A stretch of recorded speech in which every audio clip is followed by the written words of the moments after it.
question I get constantly is how much have I spent on tools? So I've tallied it up. Let's go through it. So if we start with the pack out,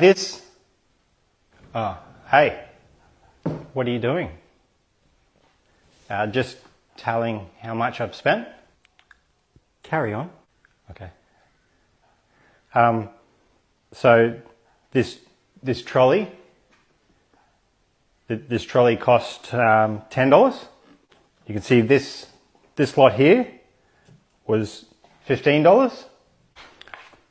All these batteries are $2 each, and all these power tools I actually got from a garage sale for $45. And so the end tally is only $986. Not too bad, hey?